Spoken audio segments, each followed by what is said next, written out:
tardes y vamos a seguir con Joaquín García Nixtal, es profesor de la Universidad de León. Ha trabajado en mudéjar en la zona de Castilla-León, un mudéjar bastante olvidado, sobre todo por una razón, y es que ha desaparecido buena parte de la arquitectura mudéjar en esa zona. Eso hace que entremos también en otra línea de investigación importante, que es el mudéjar desaparecido, que desgraciadamente, como digo, hay mucho. Mudéjar que a veces, por ejemplo, lo que es el Palacio Real de León, pues los pocos restos que quedan están en museos nacionales, el Museo Arqueológico Nacional, por ejemplo. Esa cuestión nos obliga a hacer una cartografía de carácter, digamos, de búsqueda en museos y de búsqueda en colecciones internacionales. Es decir, porque mucho de ese mudéjar ha sido no solamente desaparecido, sino expoliado, y tenemos que ir a museos internacionales, sobre todo de Estados Unidos y también de Inglaterra, para encontrar ese tipo de objetos. La labor de Joaquín en muchas ocasiones ha sido a base de documentación, ya lo decía también María Ángeles, como ha podido ir reconstruyendo tanto las obras desaparecidas como también el sistema gremial, el sistema de funcionamiento de todos estos alarifes que trabajan las distintas categorías, las distintas técnicas del arte mudéjar. Gracias, Joaquín, por estar con nosotros esta tarde, puesto que ha tenido un viaje bastante accidentado. Venir desde León a Granada no es fácil porque, como todos sabéis, aquí todo pasa por Madrid, con lo cual ha sido complicado llegar. Bueno, hay un tren, gracias a Dios, últimamente, aunque lo nuestro es avecilla, no es ave como la vuestra, que llega bastante rápido desde Madrid a León. Gracias por estar con nosotros y nos va a hablar de la carpintería de Lazo, precisamente, de yeserías, ahora carpintería en la zona de Castilla.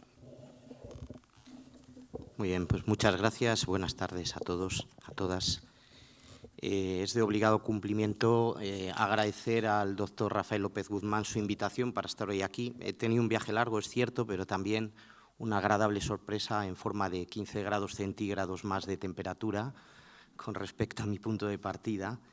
Y quiero dar también la enhorabuena no solo al profesor Rafael López Guzmán, sino también a las instituciones organizadoras y colaboradoras por haber dado forma, haber hecho posible un seminario, creo que enormemente oportuno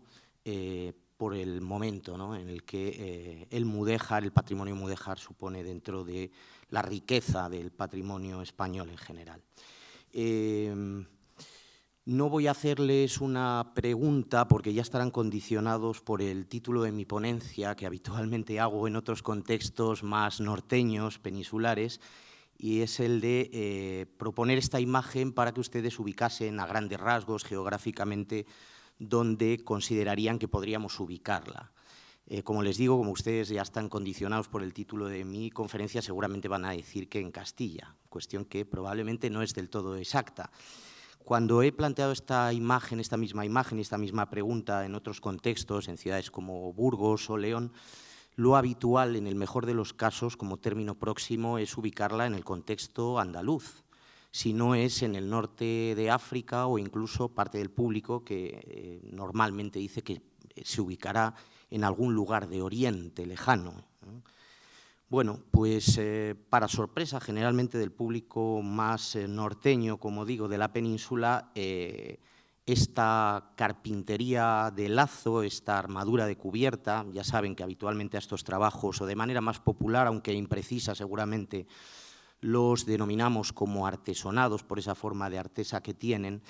es sin duda una de las creaciones más genuinas del arte mudéjar y, para sorpresa, como les decía, de la mayor parte del público, se sitúa, como ven, en una pequeñita localidad de la provincia de León, de la actual provincia de León, que se llama Santa Colomba de la Vega. Para que se hagan una idea geográfica, traía este mapa para que vean que más de 700 kilómetros de distancia nos separan de ese punto de la geografía del norte donde se encuentra una de las creaciones, como les decía, más genuinas de ese arte mudéjar. La respuesta de la mayor parte del público es lógica, ¿no?, puesto que pensamos que en un territorio pues escasamente islamizado, o al menos que ha tenido un menor recorrido temporal de presencia islámica, sería infrecuente encontrarnos con algunos de estos ejemplos, incluso que nos llevarían o nos trasladarían cronológicamente a momentos en los que los musulmanes ya están bautizados, se han cristianizado, hablamos de esos cristianos nuevos, ¿no? Pero cabe recordar una serie de claves que son las que quería ofrecerles o presentarles hoy aquí para entender también este fenómeno, ¿no? En primer lugar, sorprenderá también, supongo que a todos, que dentro de, bueno, todavía es verdad que inventarios no del todo completos o incluso ya algo desfasados, todavía, insisto, no del todo con una catalogación exhaustiva, como los de la fuente, ¿no?, de ese Instituto de Patrimonio Cultural Español, nos encontraremos con un grupo muy amplio que, como ven, se extienden por esa meseta norte, también parte de la zona del antiguo Reino de Toledo, de la actual provincia de Toledo, con un número incluso más amplio de armaduras de cubierta, donde incluso la presencia de armaduras con lazo, con esas cubiertas de madera ricamente adornadas con todo tipo de entramados geométricos, son también enormemente abundantes. El ejemplo que les puse de Santa Colomba de la Vega no es una rareza, no es un ejemplo extraordinario, es uno de los muchos ejemplos que, como ven, y a pesar de esas lagunas, esas pérdidas que apuntaba el doctor López Guzmán, todavía nutren ese panorama geográfico. ¿Por qué? Y aquí vienen un poco esas claves de las que les hablaba. ¿Por qué hablar de una carpintería o por qué la existencia de una carpintería de lazo en Castilla? Bueno, creo que aquí se han dado ya muchas claves en las conferencias precedentes por parte de este grupo tan extraordinario de investigadores que está presente en el seminario. Una de ellas, obviamente, no debemos de olvidar las amplias comunidades de mudéjares que habitan y que forman parte de la estructura social, de la vida humana de numerosas villas y ciudades grandes como las morerías que nos encontramos en los inventarios, en los catálogos de las ciudades como Valladolid, Burgos, Ávila, Segovia, pero también villas importantes como Medina del Campo, Cuéllar, la propia villa de Sagún y otras también comunidades o, perdón, poblaciones menores. Por una parte, y aunque no siempre podemos documentar el trabajo de artesanos, de artífices o en este caso de carpinteros mudéjares en algunas de estas obras que les estaba presentando y presentaré a partir de otras imágenes, ciertamente lo que sí tenemos constancia ya desde estudios clásicos como los de Ladero Quesada es la de esos mudéjares que habitan parte de esas morerías y que, como saben, incluso pueden permanecer con sus costumbres, cultura y prácticas religiosas a cambio del pago de tributos que formaban parte o que ingresaban las arcas reales, como saben, quedando bajo la protección de los reyes. Bueno, no hay que olvidar en todo caso en este sentido la política de la que se ha hablado aquí también de tolerancia y cultura tolerante de Alfonso VI, rey, por cierto, de León, Galicia y luego Castilla, cuando tras la toma de Toledo permite precisamente la existencia de esas comunidades mudéjares y también ofrece dentro de ese panorama cultural un hecho enormemente relevante. Él, lejos de destruir los palacios de los predecesores soberanos del reino taifa de Toledo, de la dinastía de los Banu Dilnum, del soberano taifa precedente, lo que hace será reaprovechar, están viendo ustedes una reconstrucción hipotética de ese alcázar taifa de Toledo, reaprovechar esos espacios sin alterarlos prácticamente para reformularnos, resignificarlos, también dotarlos de un nuevo significado, esta vez ya como símbolo de poder de este rey cristiano. Fíjense que eso es un acontecimiento que, insistimos, desde el punto de vista cultural es enormemente interesante e importante a la hora de comprender este fenómeno del arte mudéjar. Por otra parte, otra de las claves también es entender que el oficio de la carpintería, como otros muchos oficios, o las propias comunidades mudéjares, también en ocasiones son enormemente itinerantes o los encontramos en la documentación trasladándose de unos territorios a otros. Quiero decir que parte de esa carpintería que nos encontramos en la meseta norte, en la actual comunidad de Castilla y León, probablemente ni siquiera fue elaborada por mudéjares castellanos del antiguo reino de Castilla y de León, sino incluso de otras comunidades mudéjares por algunos de estos carpinteros que transitaban entre diferentes puntos de la geografía peninsular, viniendo incluso de algunos espacios más meridionales. Seguramente que esto explica claramente pues, algunos modelos que se adaptan para los palacios de Pedro I, que se distribuyen en una red palaciega enormemente interesante de norte a sur para controlar, también simbólicamente manifestar esa presencia del poder del soberano desde palacios que encontramos en la actual provincia de Palencia, en Astudillo, en Santa Clara de Tordesillas, en la provincia de Valladolid, o por supuesto en los Reales Alcázares de Sevilla, ¿no? Estos anteriores, estos que encontramos en la meseta norte de Astudillo y Tordesillas, se han visto como un banco de pruebas o un precedente claro de esos palacios de Sevilla, donde sabemos por la epigrafía que también intervienen artífices llegados de Toledo, de Sevilla, incluso musulmanes de Granada. De manera que no debemos de olvidar ese carácter itinerante del propio oficio de estas muchas comunidades.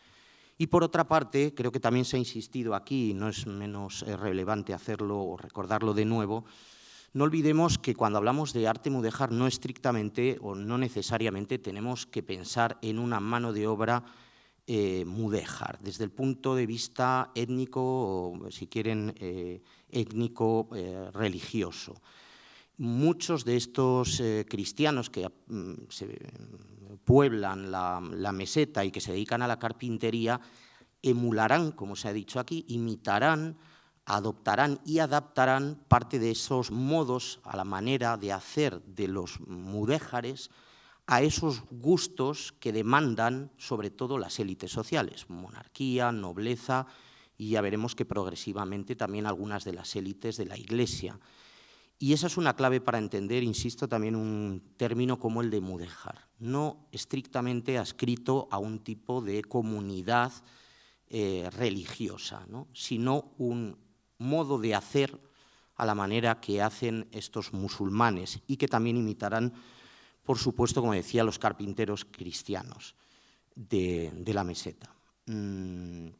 Bien, hay que recordar, y por eso les pongo esta imagen, que el mundo material y cultural de Al-Ándalus no era nada ajeno dentro de los reinos de Castilla y León en la Edad Media. Eran muy frecuentes que hubiesen llegado y que dentro de las colecciones reales, también de los tesoros catedralicios,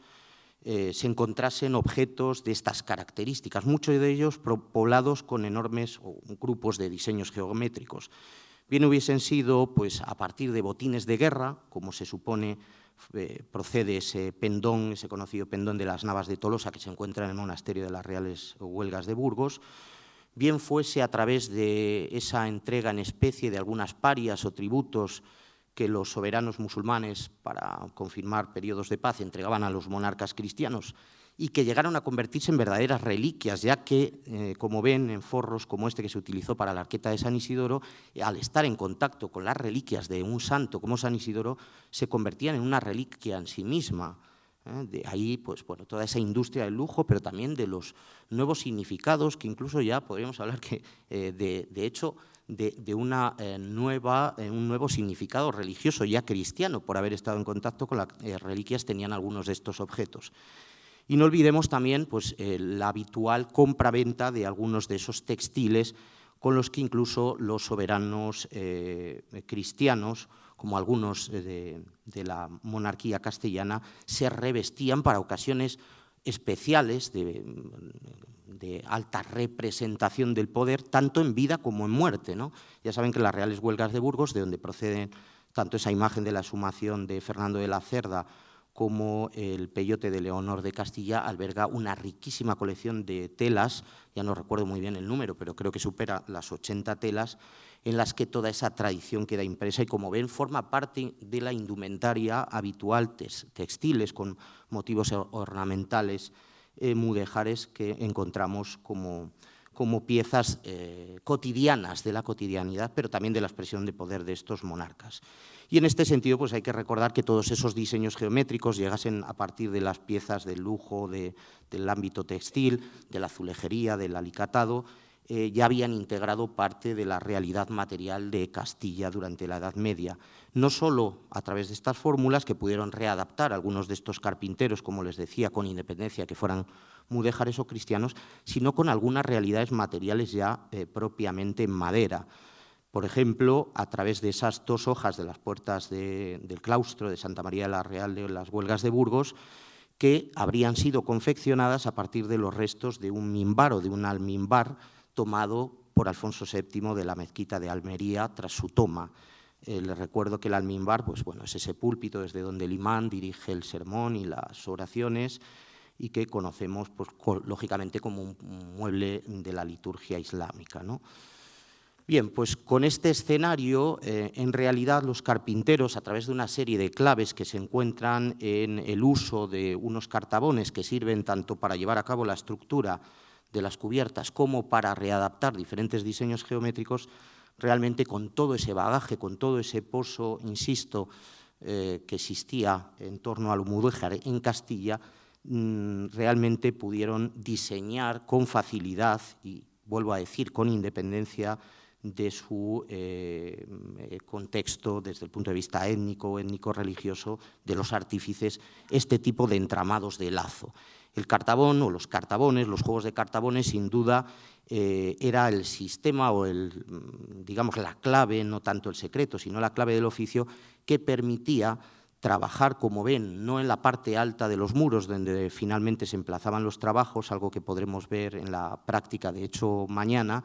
en la iglesia de Monachil, sino, como ven, trabajarlo de una manera, pues bueno, lógicamente más cómoda en el suelo para poder incorporar las policromías también, los dorados, pero sobre todo esos trabajos, de lacerías, de modelos geométricos intrincados que se repartían, como ven, por esos paños independientes con los que se trabajaban las armaduras de cubierta. El sistema permitía, como ya se comentó aquí, poder directamente armar o encajar a modo de puzzle o de mecano, como decía el profesor López Guzmán,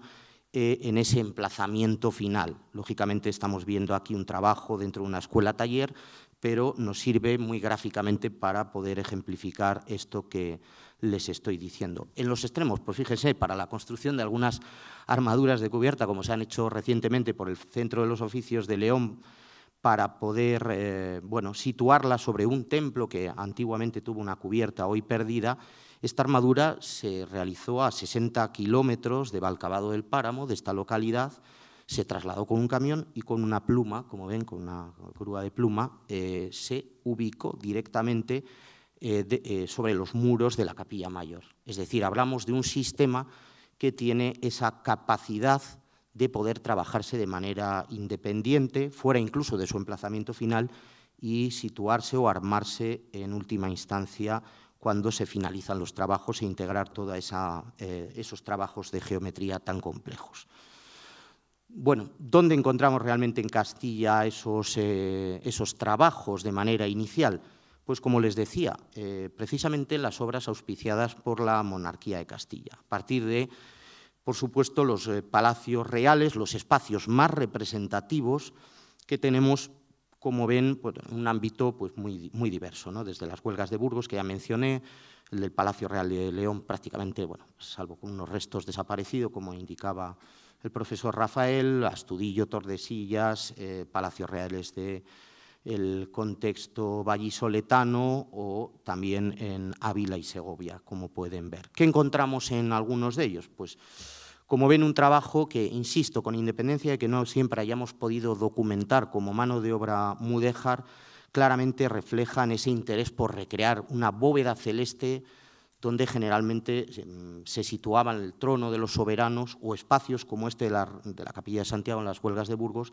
donde se armaban caballeros. En definitiva, espacios altamente representativos, donde aquí, evidentemente, la mano de obra, el trabajo mudéjar ha adquirido también unos nuevos significados, aunque siempre ligados a la imagen de identidad, de poder de una monarquía castellana que cada vez se identifica más con este tipo de prácticas,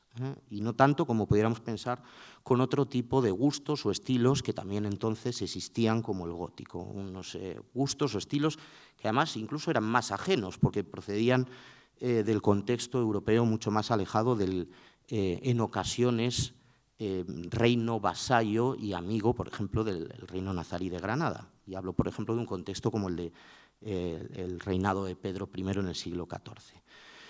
Bien, ¿qué observamos también a partir de estos modelos? Pues como ven a su izquierda, unas geometrías inicialmente más simples que van convirtiéndose en ejemplos cada vez más complejos, donde cada paño, ya adaptado a unas fórmulas, como ven, básicamente cupuladas,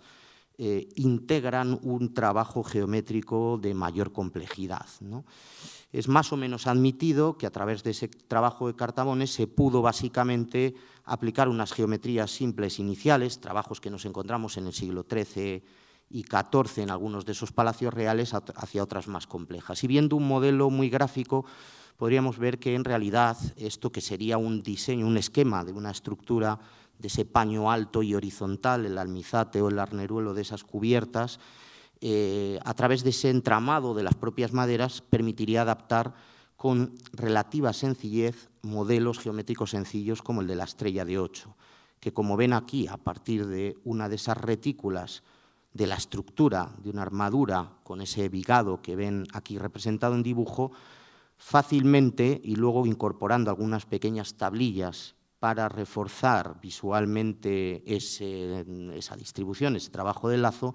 generamos un entramado de estrellas de 8 y algunas variables de esas estrellas de 8 puntas, si cuentan todas ellas tienen 8 puntas, que se asemejan a algunos trabajos como el que proyectaba del antiguo Palacio Real de León. No hay que olvidar, en todo caso, que de estos primeros ejemplos, insisto, luego tendríamos un desarrollo de geometrías muy precisas, incluso enormemente regulares, como en algunas de estas labores de promoción, de nuevo de la monarquía, como encontramos en San Antonio el Real, donde se readaptan a cada uno de esos paños y en los encuentros con enorme regularidad, como ven, un juego de ruedas de lazo de 10 puntas. De nuevo, si contamos desde la estrella inicial, vemos cómo tienen un desarrollo en 10 brazos, que es por eso que lo llamamos de 10 puntas. Todo lo cual pues, indica la permanencia, la existencia de un tipo de trabajo, de una práctica del oficio que, insisto, bueno, pues, irá superando algunas de esas barreras temporales y que debemos de entender, como hemos dicho, dentro de un contexto más integral. La armadura de cubierta o estas carpinterías de lazo debemos de entenderlas dentro de esos espacios representativos,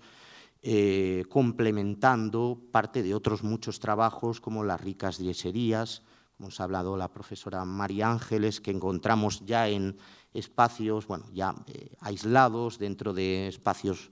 musealizados, como el Museo Arqueológico Nacional, donde recalaron algunos de estos restos,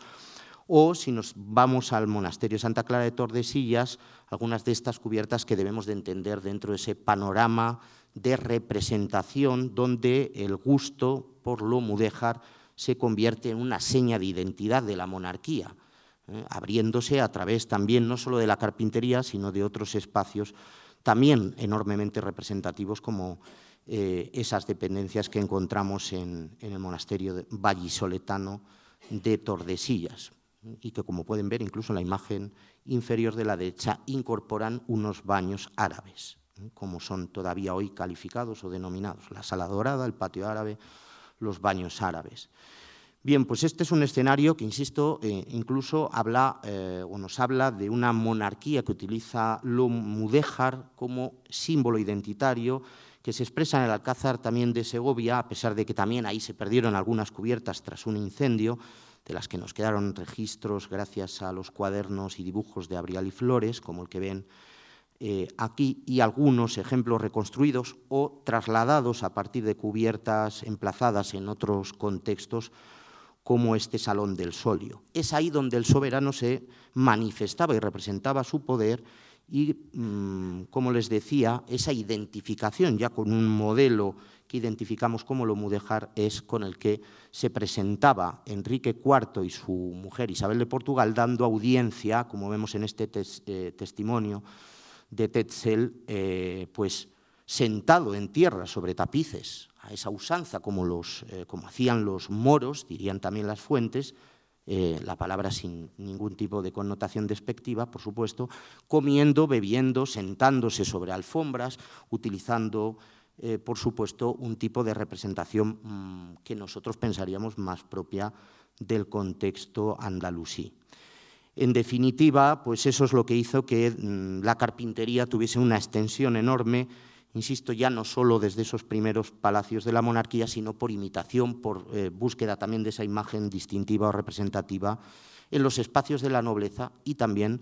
algunas capillas encargadas por la nobleza en los contextos parroquiales, pero como pueden ver, incluyendo pues, algunas cubiertas que se distribuyen por todas las naves, por todo el espacio de las naves, con complejas combinaciones de ruedas de lazo de 9, 12 puntas, de 8, 16 puntas,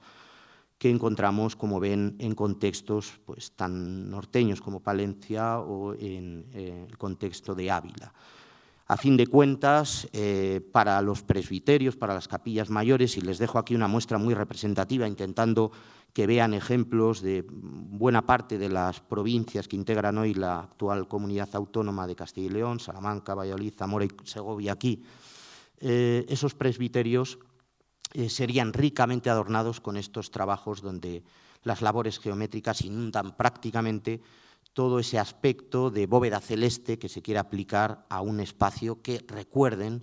aquí tiene lógicamente una riqueza simbólica, ¿no? Como principal espacio litúrgico que evoca también ese lugar donde se sitúa la divinidad y donde tan apropiadamente podría incluirse un trabajo geométrico de estas características, esos juegos de estrellas que simulan básicamente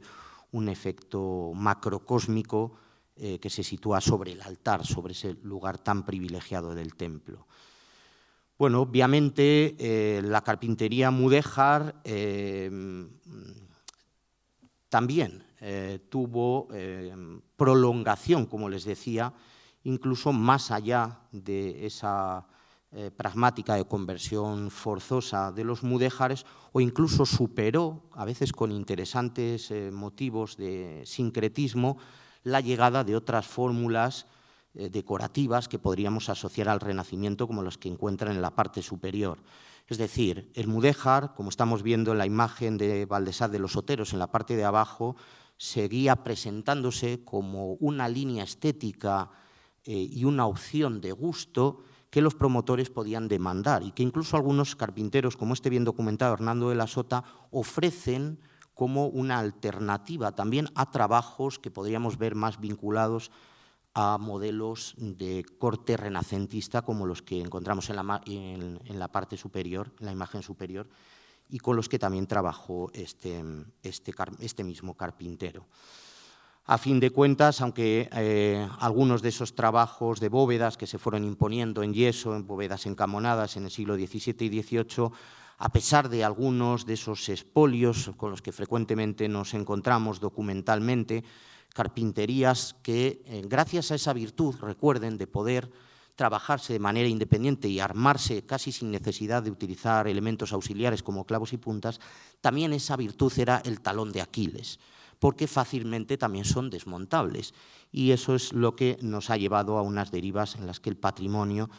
de esta carpintería de lazo, de esta carpintería geométrica, ha recalado, como decía el profesor Rafael López Guzmán, incluso al otro lado del Atlántico, ¿no? O particularmente, podríamos decir, en el caso estadounidense, con marchantes como Arthur Vine, que, como saben, a propuesta del magnate William Randolph Hearst, fue el responsable de que hoy algunos de los antiguos artesonados, diríamos popularmente, algunas de esas armaduras de cubierta, como las del convento de San Bernardino de Cuenca de Campos, en la provincia de León, hoy formen parte de aquella rica mansión del magnate estadounidense en Estados Unidos. Bueno, no obstante, quiero recordar, para no dejar simplemente, y con esto concluyo, esa lectura un tanto pesimista, que el panorama de la carpintería de armar en Castilla y León, hay que recordar, perdonen, lo dejo en esta última imagen, es en general optimista, son muchos los estudios e incluso la implicación institucional del Gobierno autonómico, de la Junta de Castilla y León, a la hora de llevar a cabo un portal digital de estudios de carpintería de lo blanco, las tareas de restauración que se están haciendo y, por supuesto, los centros de interpretación o escuelas talleres que están recuperando aquel antiguo oficio para integrarlo dentro de esta riqueza patrimonial que, por supuesto, debemos de cuidar y de preservar. Les agradezco su atención y les doy las gracias por haberme escuchado. Muchas gracias.